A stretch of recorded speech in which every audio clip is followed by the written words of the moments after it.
สำหรับทั้งเซต MAI และ TFEC เป็น 15% และห้ามการขายช็อตทุกหลักทรัพย์เป็นการชั่วคราวมีผลตั้งแต่วันพรุ่งนี้ถึงวันที่ 11 เมษายนนี้ทั้งนี้ตลาดหลักทรัพย์เชื่อว่ามาตรการชั่วคราวที่ประกาศใช้ในครั้งนี้จะมีส่วนช่วยเสริมเสถียรภาพของตลาดและสร้างความมั่นใจในการลงทุนให้แก่ผู้ลงทุนด้านนางพรอนงบุษราตระกูลเลขาธิการสำนักงานคณะกรรมการกำกับหลักทรัพย์และตลาดหลักทรัพย์หรือกลต.เปิดเผยว่ามาตรการดังกล่าวจะช่วยลดความผันผวนของการซื้อขายในตลาดหลักทรัพย์และทีเฟกซึ่งจะเป็นประโยชน์กับตลาดทุนโดยรวมโดยกลต.จะได้ติดตามและประสานงานกับตลาดหลักทรัพย์และทีเฟกเพื่อประเมินสถานการณ์และผลของมาตรการชั่วคราวและสถานการณ์ในภาพรวมต่อไป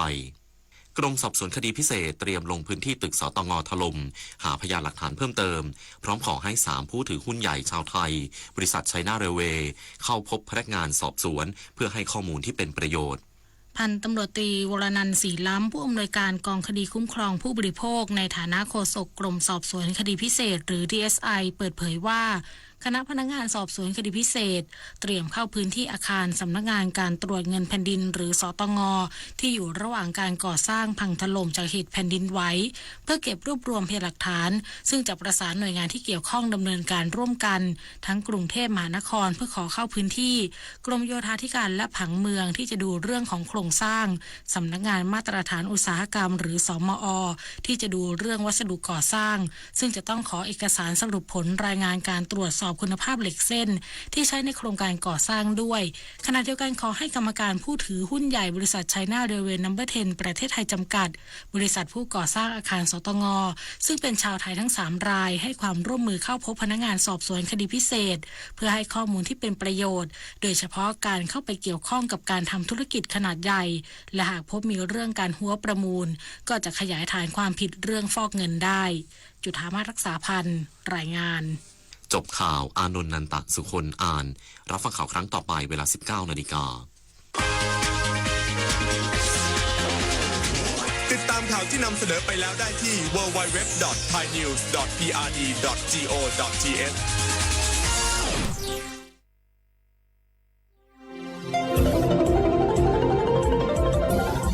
วิทยุแห่งประเทศไทยให้ความรู้คู่ความสุข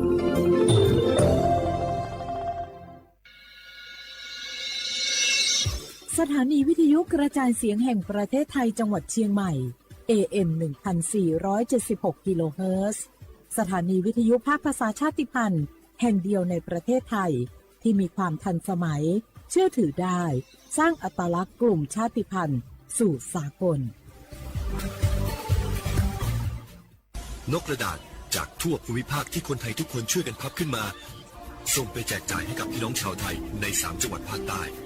ย้อนกลับไปเมื่อปี 2547 รัฐบาลในสมัยนั้นมีแนวทางยุติความรุนแรงด้วยการเชิญชวนคนไทยทั่วประเทศพับนกกระดาษกว่า 62 ล้านตัวนำไปโปรยจากเครื่องบินสู่พื้นที่3จังหวัดชายแดนใต้เพื่อเป็นสัญลักษณ์ถึงการรวมพลังของคนทั้งประเทศที่ได้ส่งแรงใจให้กับคนในพื้นที่จังหวัดชายแดนภาคใต้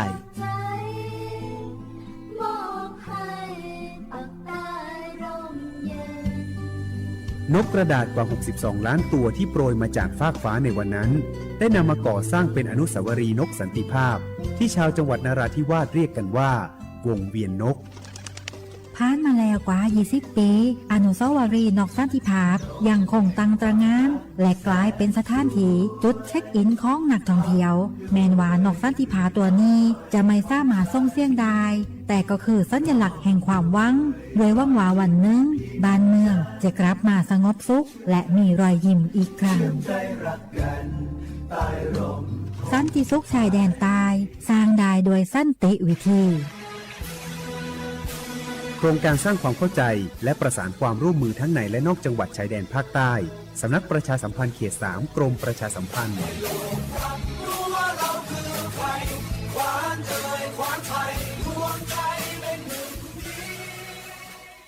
บุกกี้ดูนี่สิข่าวรับสมัครไปทำงานต่างประเทศเห็นว่าจ่ายทั้งค่าตั๋วเครื่องบิน ให้ที่พักฟรีแถมมีโบนัสตั้ง5 เท่าของเงินเดือนมีเงินส่งให้ที่บ้านสบายเลยแต่เขาขอค่าดำเนินการเป็นแสนใช่ไหมแล้วก็ให้กรอกข้อมูลส่วนตัวแอดไลน์สแกน QR Code ด้วยรู้ได้ไงอ่ะกำลังจะโอนเงินไปพอดีเลยก็ตอนนี้นายหน้าเถื่อนกำลังระบาดหลอกไปทำงานต่างประเทศรายได้ดีมีสวัสดิการเลิศพี่สาวฉันโดนมากับตัวเสียเงินเป็นแสนแทนที่จะได้โกอินเตอร์โห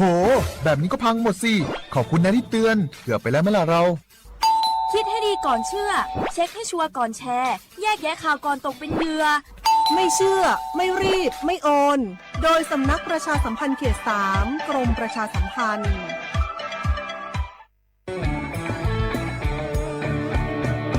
บรรยากาศมาพี่ชนแม่วันนี้ปาร์ตี้กันให้สุดๆกันไปเลยจัดไปไหมเมาไหมครับโอ้พ่อกลับบ้านได้แล้วเดี๋ยวพรุ่งนี้ก็ต้องไปส่งลูกไปโรงเรียนแต่เช้าอีกจะดื่มอะไรนักหนาเนี่ยนะตื่นไว้อยู่แล้วจะอะไรกันนักกันหนาขอสนุกกับเพื่อนนิดนึงไม่ได้หรือยังไงฮะเหนื่อยมาทั้งวันเนี่ยแค่นี้นะพี่ไปร้านอื่นต่อไปก็ไป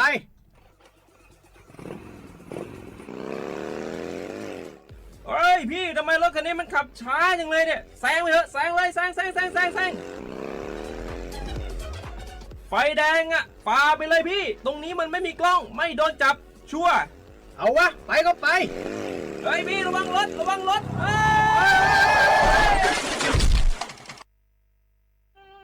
บนท้องถนนการตัดสินใจพลาดเพียงครั้งเดียวอาจหมายถึงความสูญเสียอย่าให้ความสนุกเพียงชั่วครู่กลายเป็นความเศร้าชั่วชีวิตด้วยความปรารถนาดีจากสำนักประชาสัมพันธ์เขต 3 กรมประชาสัมพันธ์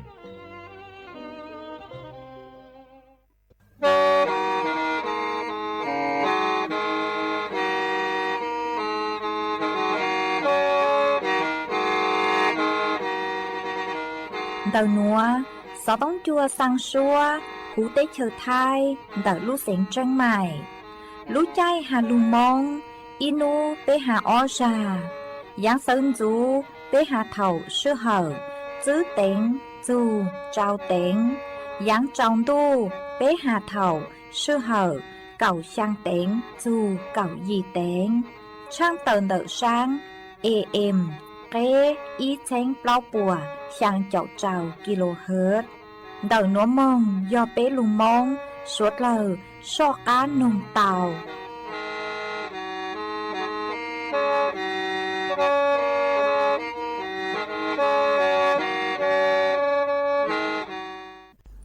nhó dòng y chồng nà chữ cứ tin ninh chàng suốt lờ chùa nú văn chàn nú tì sang lú pláu lìn đu xông ó chênh chữ bùa trào chầu dị nú nuôn giang chùa ly xá cào tu cha cử cáng nú nuôn yò nèng bì kỳ giang chùa ly xá cào y tu cha cử cáng bì kỳ yò giang xông núa yò nắng xông đợi núa cú yơ xua sình vang giống xa trọc ăn tròn tù số tống chua hà lù mong đợi lũ xén tranh mày tuôn chứ y chồng nạ chứ cứ tin ninh chàng suốt lờ mà uốn đê núa trang tờ chùa suốt lờ tàu báo hà tà đợi núa cú chùa cầu lũ xúa dây kia chùa suốt lờ tàu nó sư ê thó bế cho nạ chứ cứ tin ninh chàng suốt lờ cứ miên gàng lù sai hà lù nông nhó chuan đợi page Facebook thó mêสวดเล่าปังจวนนากดไลค์กดแชร์อีเล็งอีแชร์ปูจัวเพจสวทเชียงใหม่ AM อีเช้งเปล่าปัวช่างเจ้าเจ้ากิโลเฮิรตซ์มาอวดจอมดาวจัวชัวชัวเล็งชัวตูกือปังจวดเชิงกางดูสุต้องจัวฮาลูมงดาวลูเสงเชียงใหม่วังห้าจะชาหตาสวดเล่ายนทูย้ออัวพงยูอัวเกเท่าปีมงจูจัวเท่าสาวเอจวนซื้อนัวตะกังลูกงเกลอเจจวนเดินดูสุต้องจัวฮาลูมงดาวลูเสงเชียงใหม่ซื้อมงตาว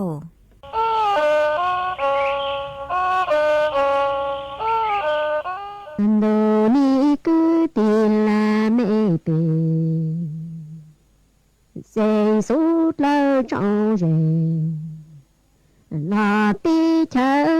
rằng nó chê tu chỉ do ha chu là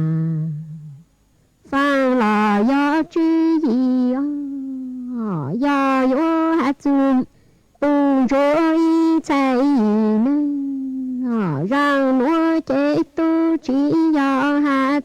ký lỡ tổ màu ký plei của ya yu hạ chu kinh tròn rô y chạy nên ký uống này nhỏ ya lệ tu tăng cao chu ký uống rô chu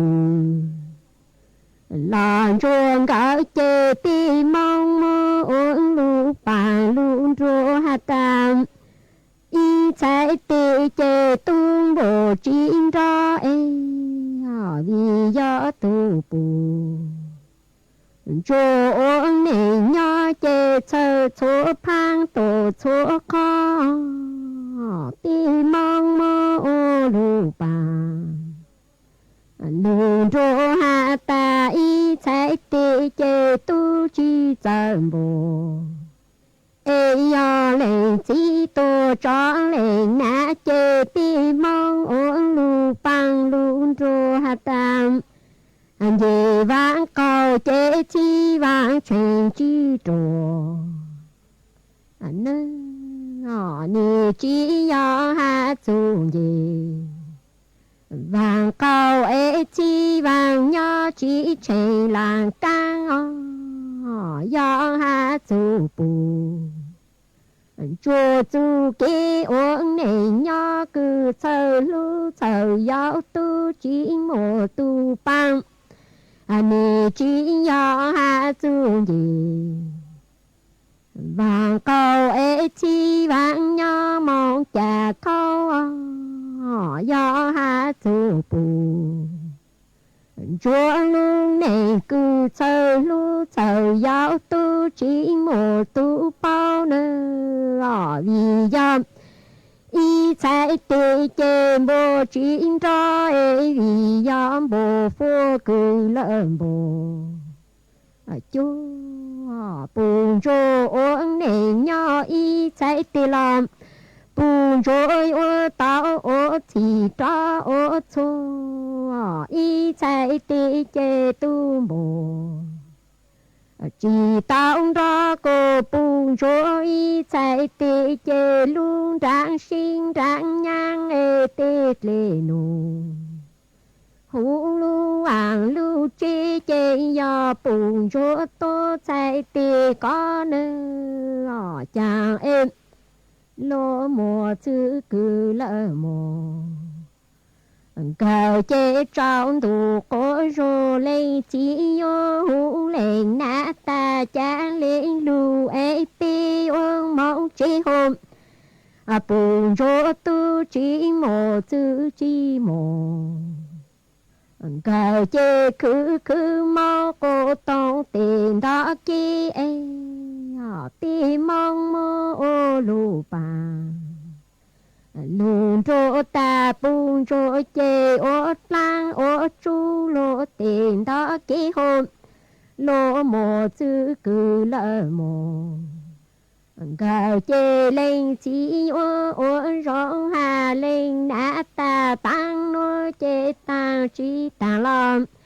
cha lên lù ê ô mô bùn rô chỉ mô chữ chỉ mô gạo chê cứ mong tù ô tông ê mong lên mô ô lù bàn lù rô ta ô lang tổ ôn dòng đủ ni cứ tiền là nệ tì sen kê ôn nệ nho ê nho mô chữ cứ lỡ mô gạo chê lên nho chênh chú tê tu tê kín lo lên nã ha lệ chiên thầu xa cầu chư cầu lang tổ con ru khô do mồ chữ cứ lỡ mồ gạo chê lên nho chạy chôn ru chạy diêm luôn rạng sinh rạng nhang lò lên nã ha lệ chi thầu lang cầu ru tri cha bù chúa y lên chê bù chúa y ôn mô nà on ràng tiên ràng ô yên ràng triền tê tu tiền sai chỉ tao nọ lo bùn chỗ tô lên ô san đủ con đi lùm lì nó bùn chùa chê yuông mơ lung tráng sinh tráng nhang trò lưu ô yên tráng áo em tê tu tiền sai tu chi chê hà chế bùn chuối uốn trái tô tủ trương tu tí có tăng mõ ta nhỏ chàng chỉ chêm vô tao tu tổ tao plo đồ ni cứ tiền là mẹ tiền sen cha hà trốn là tí nó xô lệ lò số tu cứ mua luôn nền nó cho lưu ô y ra ru tam giờ có xa cô có tao luôn nền rong thòng xa còn chữ luôn thả vào chữ phố tài đồ lễ cứ thao u nà ô mi khá trố nà lũ hôm hà trôi trong tô này xuống này số tu cứ gió bù chùa y chạy gì này cứ mô luôn tráng sinh tráng nhang lưu ổn nà in ra tri tam giờ có sáng tạo luôn này rong dù sinh có làn thả vào chữ phố tài tu lễ cứ thọ uyên na lư hà chỗ na ô mi ở cứ tiền là mẹ tiền sẽ sút lơ cho rề lo tí cha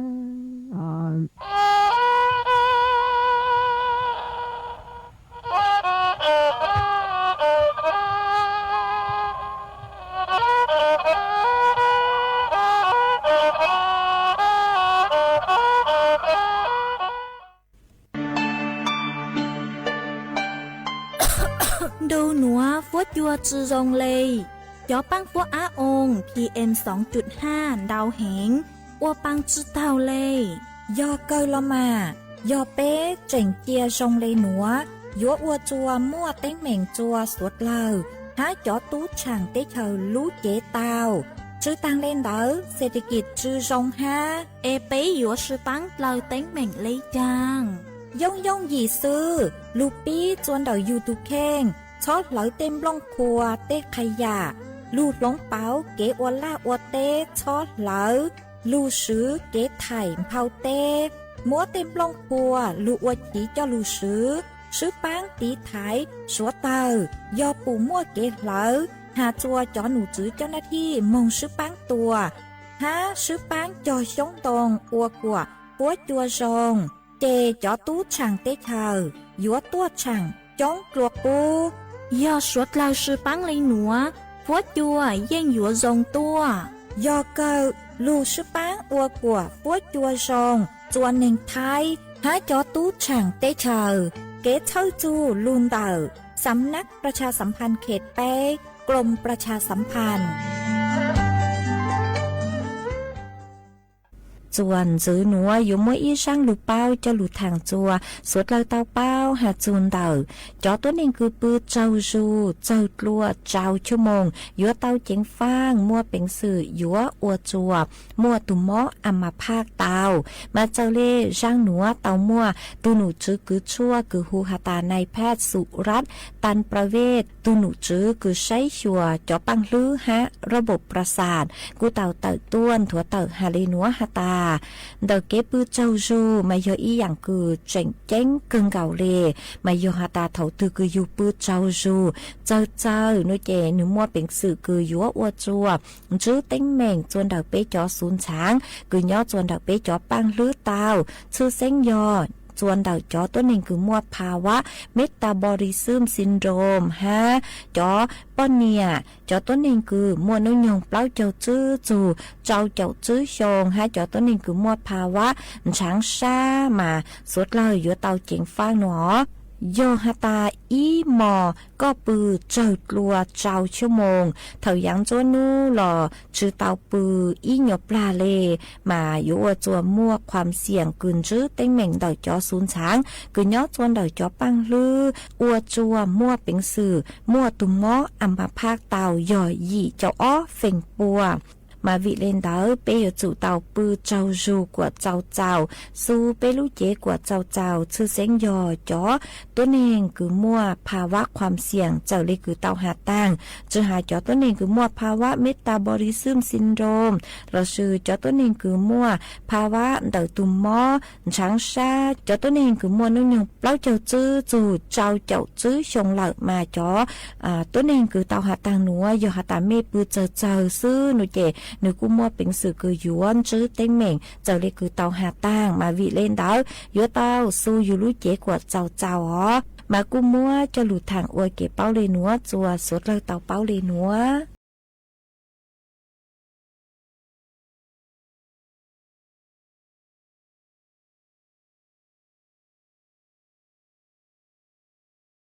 nhau cho kia cái li hai lô loạn chi ấy phò thấu nhau cho kia chán tu cú hai lô xin lô lô chế chẳng mấy ta kỳ dân gió ta trả lý thầu sân gió luôn nô tờ bó thì can tu luôn nô tờ ta kỳ nó chỉ trong lý chùa nhé chùa rồi tôn sư bỏ thâu lo vì hai tia tia tờ nôn ra khó chơi chờ can tu liệt rướp rồi phá niên tu thì u tí cũng nhé ta đi lỡ lâu tôn sư chế trả nữ luôn hết chế cô và xe cần cầu là để sổ ý luôn mê nhọn đỡ sang trong một trò hậu ý luôn bàn để lo cần cầu lâu tha chân nữa tua nó nhảy nhon tu hậu tu ra lỡ thia cùng nhon chưa tư tỏ chuẩn nó xua ca xua nồng qua chứ lâu giờ chỉ mỗi ý luôn xua năng ngồi vô tua cho liều vì hai tiền cho ít khỏi chân uống chơi vào mong nhìn chỉ chùa bao cho thế lâu lúc bàn đây nó lo cần cầu thia cùng chiến chia thia của mỗi cha tao chờ hậu bà đây tô mù cho sư xia in chỉ lúc bà đây nó thế lâu cha tao nó cố sẽ xia cơ thia trở xia cha tí này thia chỉ tăng lên là con dân gió cơ giờ dân chỉ bỏ tòn đây li nhớ in gì là cha tao nó cũng mỗi cho ban tòn đó cơ tờ bà chơi khí xưa xì đỡ xì lia xì ba giang xì đa xì xia là mua xì mua xua li lâu nếu cũng mới ra kiến đông hoặc là hoặc đầu tiên anh tôi một nón trẻ thì tôi một thao kế hoặc xì hoặc tuổi tận thôi đi một đầu bố tập lại đi nhá tập lại đi tao mà cô chỉ sẽ cơ thì ta chỉ cô chỉ cho chọn trái bể chơi vì hai tia mua cho tao hoặc dân chúa nó chờ khó sẽ chờ nhấp vô sợ đỡ sai tôi một đầu bố đã bà đi chế lúc bà đi nó nhỏ tao thơ tánh ta kể dân chỉ bỏ chua chua chuồn chờ và trộm lại đến ta đi lâu sai là cô chỉ mua ý đèn lông và vừa sang cho họ lúc bà đi nó thia cho số đèn lông thật số tôi chế khâu rồi nên nhấp vô tiền tôi ta đi là lâu tôn sư chế tập là hỗ trợ là nãy lúc chọt tay vấn chế thiên trở cho hội lưu trị của môn hát chỉ lần đầu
ta chỉ lúc xưa luôn trừ do khó yếu nhau mù ít chỉ yếu anh anh nhau cho yếu lên tư chỉ cho yếu anh anh cho nó sẽ kể trong câu trong trao nữa mình nhẹ lùa ta chỉ cho yếu anh anh cho nó lúc xưa luôn trừ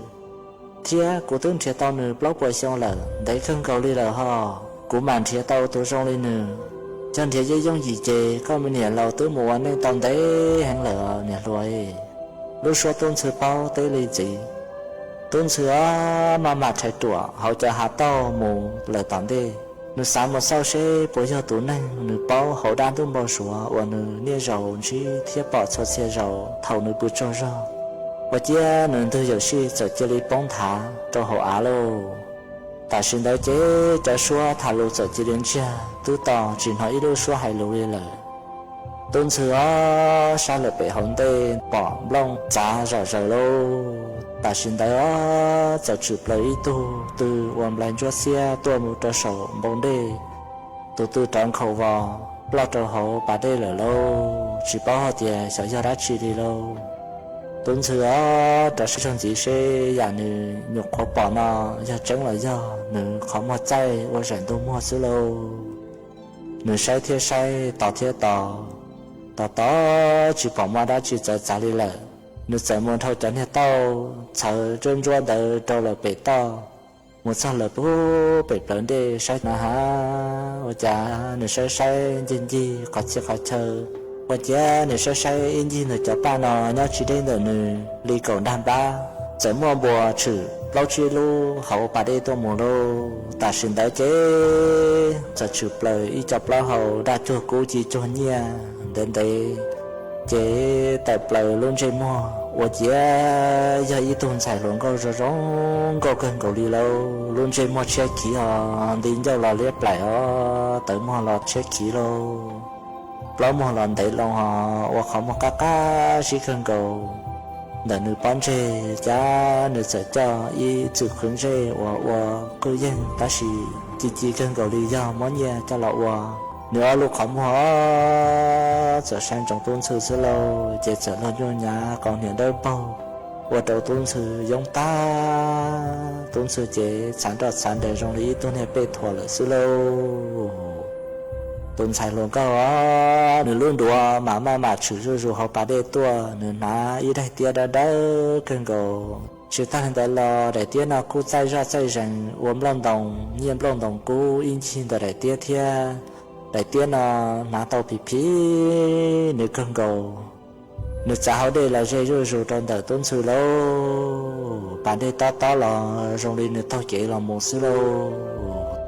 tôn sư lúc lại chế thì tao rồi lấy tôi dọn để lo xem lo chữ sát chỉ ta thì tôi năng hậu nữa cho kiếm bao số yêu trường tận nữa lúc không mua thì tiền chỉ cho đi đam đông bao số đi chân nhẹ chế rồi là đâu tôn sai sống có trả là chân thôi chơi trong đời tôn sư sai nữa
sai lô và chia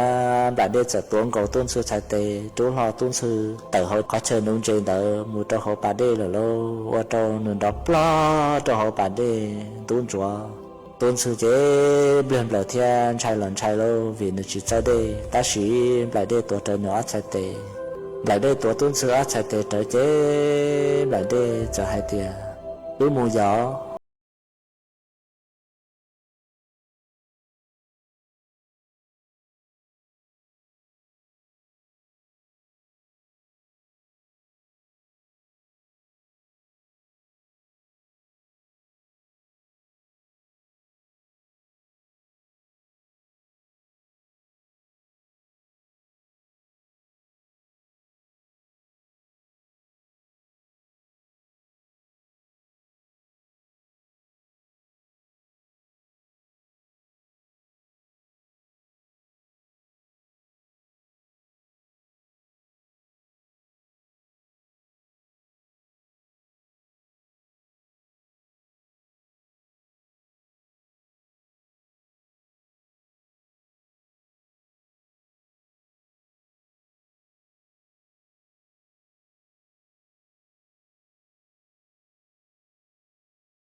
tuôn sư ít bộ sông tư luôn nô mà lấy tờ đi ta kỳ nó ít rau sư na ít bộ sông tờ ít rau sư ít bộ sông tờ ít rau sư na ít tiền năng tờ ít rau ấy có tôi sai luôn nô tờ lên na chơi rau là lại đây tuôn sư nô lên tờ thia sao tư dự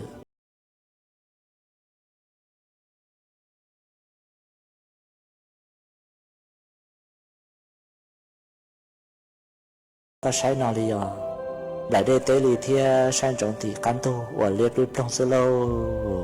tuần sửa đang đẹp lại đây sang trọng bố thì căn tu nóจะให้เตียใช่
đông khoa cha sẽ có bồn nhẹ thiết mà nó thế rồi có trường họ nhẹ đôi nhá sầu là thế này lại đây nông lý thia bù cỡ sẽ rủ một đôi sầu đông khoa lô tuân sự sai búa sòng lại đây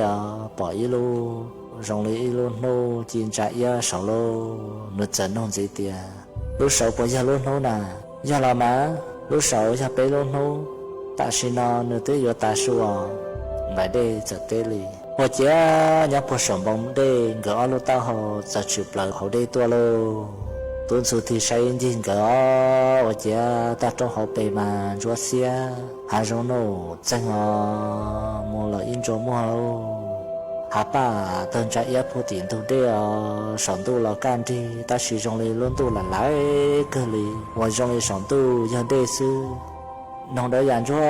cảnh hoạt chân ba y công đồng cho y công chỉ đến tận cỡ thế lâu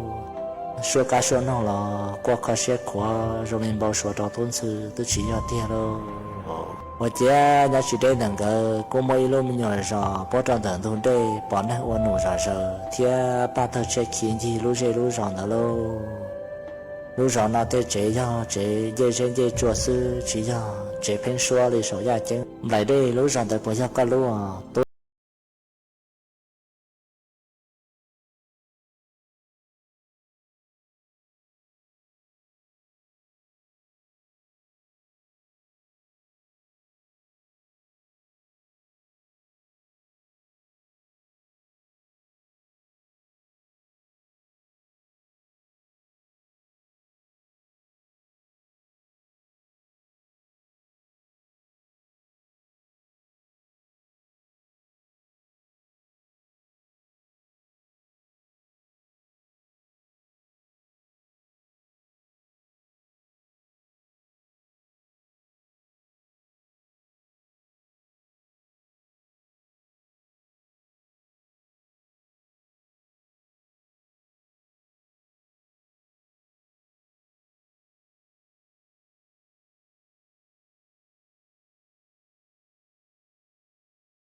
ta có con cho rong tiền giờ có chỉ xuyên nó cố nên chỉ có trong một sách có tên hay nhớ tao ca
An tổng trừ cá xin xe lô nó qua rõ sợ họ chán tu lên đi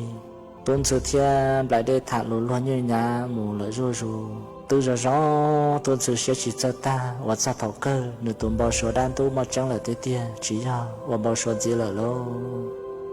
chế nhà sổ gia chân ta chơi nôn chế ó chết để cho cơ tuân sự tên hàng chán có tuần thì khó sẽ khỏi thời dân chỉ bỏ đã chia ly tuân sự thủ mỏ loจะcó quá tập lại đây chờ nôn chế và chiaจะchữ tuân sự lưu chế đan ta hồi tua lô sẽ làจะmất lưu chế bao cho là mù chếจะuốn đã học khoa đâu nữa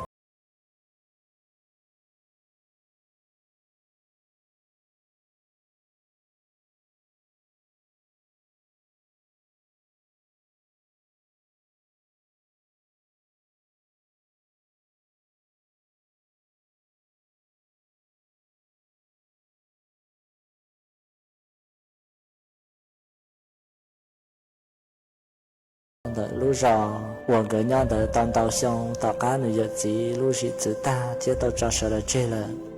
冬秋天，白天个在给水路节，要冬秋。